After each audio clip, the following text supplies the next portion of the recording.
नमस्कार. जगातल्या बऱ्याच आनंदी आणि बऱ्याच दुःखी अशा दोन्ही प्रकारच्या लोकांचा अभ्यास केल्यानंतर एक गोष्ट प्रकर्षाने जाणवती की जे आनंदी लोक असतात त्यांच्या जीवनामध्ये एक प्रकारची नियमितता असते आणि जे दुःखी लोक असतात त्यांच्या जीवनामध्ये एक प्रकारची अनियमितता असते. जापनीज भाषेमध्ये याला मुरा म्हणतात. मुरा म्हणजे कन्सिस्टन्सी नसणं किंवा अनियमित असणं. आता हे अनियमितता कुठल्या कुठल्या बाबतीत असते? प्रथमतः कुठली गोष्ट करायची यामध्ये नियमितता नसते. अगदी साधी गोष्ट आहे, काय खायचं, दररोज काहीतरी वेगवेगळं, नियमितता नाही. कुठलं जप करायचा, कुठल्या देवाचा करायचा, नियमितता नाही. आज एका देवाचा, उद्या दुसऱ्या देवाचा, परवा तिसऱ्या देवाचा. म्हणजे कृती जी म्हणतो आपण त्याला, त्या बाबतीत नियमितता नसते. दुसरं हे बघायला मिळतं की वेळेच्या बाबतीत नियमित नसतात ते. कधी सकाळी 10लाच जेवून घेतील, कधी दुपारी 1लाच जेवतील. जप कधी सकाळीच करतील, कधी संध्याकाळीच करतील. वेळेच्या बाबतीत नसते. आणि तिसरी गोष्ट, स्थळ म्हणजे कुठे करतात ती कृती, या बाबतीत नियमितता नसते.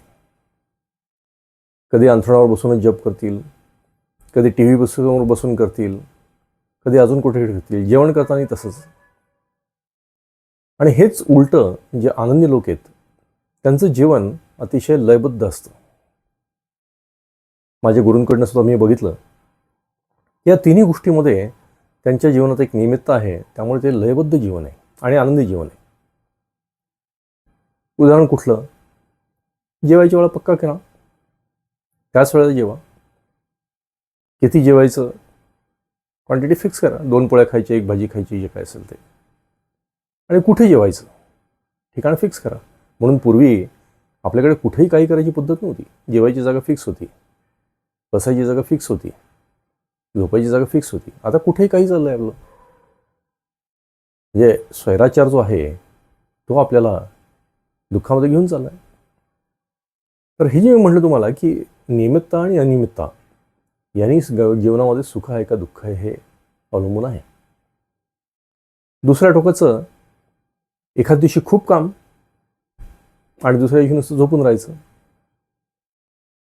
एखाद दिवशी खूप ताण घ्यायचा कामाचा आणि एक दिवशी काय नाही, फुल एन्जॉय करायचं. ही जी आपल्या जीवनामध्ये वर खाली चाललेलं आहे, ज्याला आपण मुरा म्हणतो जापनीज भाषेमध्ये, त्यातनं आपल्या जीवनामध्ये अस्वस्थता आहे, अशांतता आहे आणि दुःख आहे. आनंदी जीवन जर जगायचं असेल तर आपल्याला ह्याच्या अगदी उलटं करावं लागेल. आपल्या जीवनामध्ये आपल्याला एक प्रकारची नियमितता आणावं लागेल. आणि हे दुसऱ्या कोणी आपल्यावरती लादायची गरज नाही, आपण स्वतःच आणायची. बऱ्याच लोकांना वाटतं मग काय लाईफ बोरिंग होणार नाही का? तीच जागा, तीच कृती, तेच ठिकाण आणि तीच वेळ, बोर होणार नाही का? अगदी उलटं आहे.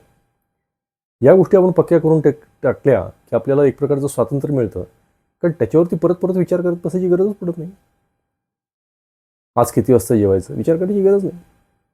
घड्याळ्याच्या काट्यासारखं सगळं चाललं पाहिजे. आज किती वाजता झोपायचं विचार करण्याची गोष्टच नाही आहे. किती वाजता उठायचं विचार करण्याची गोष्टच नाही, आधीच पक्की करून टाकली. हे जर असं आपण केलं तर आपल्या लक्षात येईल की एका परीने आपण बंधन घालतो, पण त्या बंधनातून आपल्याला स्वातंत्र्य मिळतंय, आनंद मिळतो.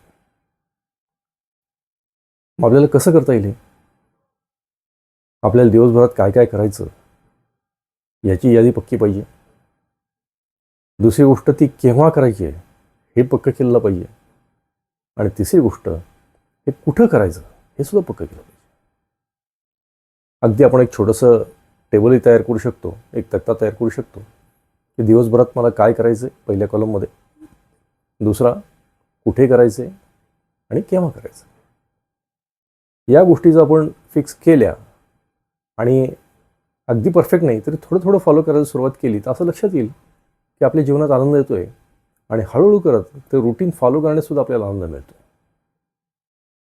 सुरुवातीला परफेक्टली होणार नाही, थोडंफार इकडे तिकडे होईल, पण हळूहळू करत जीवनाला अशी शिस्त लागेल की तुमची कामं तर पटापट होतीलच, आनंद तर मिळेलच आणि त्याबरोबर तुमच्या जीवनामध्ये यशसुद्धा मिळेल.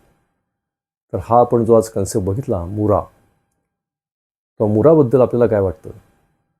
आपल्या जीवनामध्ये असे कुठे कुठे अनियमितता आहे ज्याला आपण मुरा म्हणतो आहे, आणि ती ठीक करण्याचा तुमचा काय प्रयत्न असेल याबद्दल कॉमेंट्समध्ये जरूर लिहा.